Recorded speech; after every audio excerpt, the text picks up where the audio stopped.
A very warm welcome back to the Football Martin channel. Quick reaction video here today. I'm reacting on Russell Martin and his appearance last night on Sky Sports' Monday Night Football. He was with Jamie Carragher and Dave Jones in the studio, and I thought he was really good. He was one of the best guests they've had this year without any question. I thought he was really good, but really enjoyed what he had to say about Southampton and want to react to some of those comments that he had to make in the studio. And I have been reading Alfie House's Twitter feed, so a lot of this is a massive thanks to Alfie. He put it out there, what Martin was saying in little quotes and little snippets. So I'm going to go back and pull out some of those key topics, key talking points, and debate it with you here on the channel. Get involved in the comments box below. Give me your thoughts to it as well. I enjoyed the show a lot, and I have done over the years. I've been watching it since its inception back in the early 90s. Richard Keys and Andy Gray.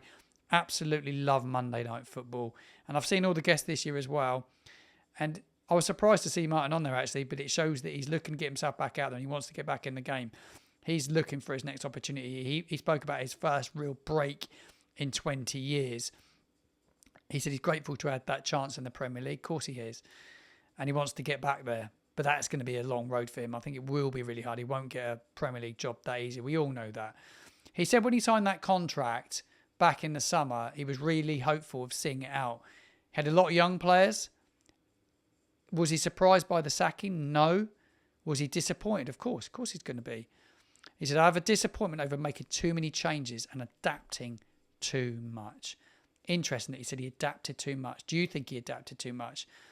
And I think he adapted in terms of the system, not playing a back four anymore and going with a back three. Didn't work, but he went with the back three. In terms of the way he wanted to play football, was the same. Didn't change that. We made a lot of mistakes still. Didn't really massively have a plan B. But he did change the style, certainly down at Bournemouth. It was very surprised that night we went down to the Vitality and he set up the way he did. That was really odd and different. So maybe, and he changed personnel around a bit. At Man City away, the way he used Jack Stevens a few times. So maybe in his head, that was him adapting and him changing what he wanted to do and maybe going against it, playing the low block. He didn't really want to play with a low block, but he did. And it just, the way they analysed some of our games was really, really good. It was interesting because the only one I wasn't at was Brentford that they analysed, and the mistakes there were really, really poor. But he was saying how in the Championship you get away with things that you don't get away with in the Premier League. The really interesting part come at the start of the show when he spoke about the summer, Jason Wilcox him and his team going into their first season recruiting for a Premier League club. And for me, why weren't the people brought in around him to give him that chance? That's on Sport Republic. He said that they were surprised by the athleticism, the power and the pace of the division. I think for us as Saints fans that watch it week in, week out, I wasn't surprised by it, and I don't expect you were as a viewer if you're going and watching it a lot. It's powerful, it's pacey, we watch it a lot, but the club should have known what they were up against in this division. That's on Sport Republic, in my opinion. Did Martin and his team not watch loads of Premier League football last season, like in the flesh, in person? I don't know. But they should have been aware of it. But it has changed a lot, the speed and the power and the pace of the Premier League. It has changed a lot, but he was let down with people around him. But I think it's everybody has to take responsibility. Him, his staff, the ownership, the club. It's one big mess. It's one big mess. But I think he was honestly in it for the long term and he wanted to see it through. And he knew that we're going to get relegated and he probably wanted to stay and have another go and have another pop at it. And it's sad how it ended. But when you're getting beaten like we were beaten at any level of football, if you get constantly getting beaten, the manager becomes under pressure no matter what, whether there's a long-term plan or not.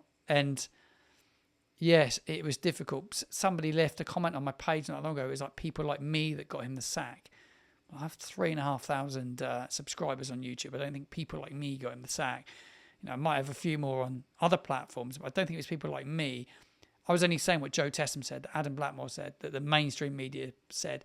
They're all saying the same. The fans in the ground, everybody was off the same hymn sheet, really. But I do feel he had an issue convincing the players, and he came out and said that last night. The biggest job was convincing the players that they could still do it. Half the players had been hurt by the Premier League before, he said, and a few of them, half of them, had not been there before. So it was difficult to convince them. Interesting he said that. And I thought that by watching it, you knew it was always going to be difficult. Talk about hurt. Think about the amount of hurt this season is going to do to our players. We'll talk about that at the end of the show. He said it was an experience that he really enjoyed managing the Premier League, but he come back to talking about the athleticism and the individual quality in the Premier League. Well, when you sign Ben Brereton Diaz, Maxwell Cornet, you're not bringing any athleticism in. But you brought Leslie Ogochukwu in, who did, but didn't play him. But he was someone that is athletic, and he's got a bit about him. So I find it hard that he didn't use him enough next to Downs. Him and Downs together would have been quite good, and maybe like a three-man midfield where it's like they'd be harder to play through. I still find it strange that all these managers have a certain way of playing and they just keep going. They don't have that plan B. And Juric has done the same. We've totally changed manager. Like everybody was calling for the change in manager. But we've just picked the wrong manager probably. So we've got rid of a guy that had a certain way of doing it, was losing games. We've got another guy that's coming in, they're still losing games. It hasn't made any difference at all. Just think it was probably the wrong man. But then we don't have the personnel. But then the personnel is on the ownership, Martin and his staff as well. So the collective have to take responsibility for it. Of course they do. Of course they do. And I think you'd agree with me on that. I thought the second part of the show was really interesting, like the final part. He spoke about the system that the team were using. And he said it was just that in the final third, they just weren't able to really hurt teams. And he came back to talk about athleticism again and the top line not being strong enough. Ben Brereton Diaz, Maxwell Cornet, we're never going to win you games. Silamana's never done it at Premier League level. Adozie went out on loan. We brought in Ryan Fraser.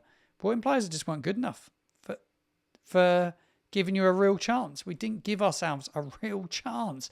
And the recruitment was so wrong.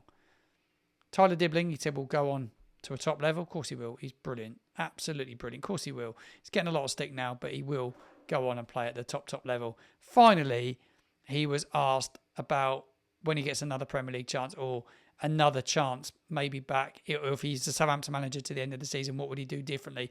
And he spoke about the dark arts, being physical, making more fouls, going after teams, going after players and being a bit more niggly.